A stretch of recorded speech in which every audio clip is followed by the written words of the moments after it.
இன்றைக்கி ஈவினிங் 5 மணி நேரம் தான் டைம்.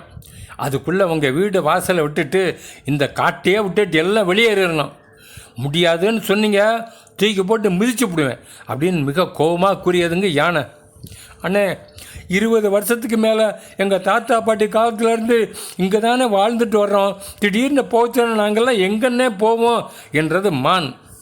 யானை கோபத்தில் மானை தூக்கி அடித்து மிதித்து கொன்னே போட்டுருச்சுங்க. இதையெல்லாம் பார்த்துக்கிட்டு இருந்த சிங்கம், வேறு வழியே இல்லை, நாம் எல்லோரும் இந்த காட்டை விட்டுட்டு போக வேண்டியது தான், கடவுளாக பார்த்து ஒரு அதிசயம் செய்தால் தான் இந்த யானை மனம் மாறும் என்று கூறியவாறு எல்லா மிருகங்களும் காட்டு விட்டு வெளியே அடிச்சிங்க. யானை மட்டும் அந்த காட்டில் இருந்துச்சு. ஒரு நாள் 2 வேட்டைக்காரங்க யானையை பார்த்துட்டாங்க. ஆகா, இதனுடைய தந்தத்தை விற்றா பல லட்சம் ரூபாய் கிடைக்கும்னு பிளான் பண்ணி யானையை சர மாதிரியாக சுட்டாங்கங்க. குறி தவறி யானையின் முன்னங்கால்களில் குண்டு பாய்ந்து ரத்தம் வந்துருச்சு.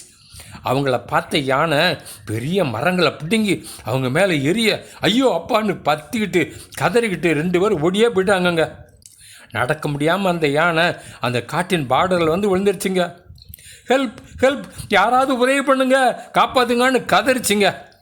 யானையால் விரட்டி விடப்பட்ட மிருகங்கள் எல்லாம் ஒன்றா கூட்டிட்டாங்க. டாக்டர் கரடி ஆப்ரேஷன் பண்ணி குண்டுகளெல்லாம் வெளியே எடுத்து ட்ரீட்மெண்ட் கொடுத்துட்டாங்க. ஐ ஆம் ஸோ சாரி, நீங்கள் எல்லோரும் இந்த காட்டுக்கு திரும்பி வாங்க, நம்ம எல்லோரும் ஒன்றாவே இருப்போம் அப்படின்னு யானை சின்சியராக சொல்லிச்சிங்க. எல்லாருக்கும் ஒரே ஹாப்பிங்க. யோபு 5:9 ஆராய்ந்த முடியாத பெரிய காரியங்களையும் எண்ணி முடியாத அதிசயங்களையும் கடவுள் செய்கிறாருன்னு இருக்குங்க. அது 100% கரெக்ட் தானுங்க. அதனால் நம்முடைய ஆபத்து, கஷ்டம், நெருக்கத்தின் காலங்களில் மனிதர்களை நம்பி போகாமல் முதல்லையே கடவுளை நோக்கி கூப்பிடணுங்க. அவர் தாங்க அற்புதம் செய்து பாதுகாப்பார் ஃப்ரெண்ட்ஸ்.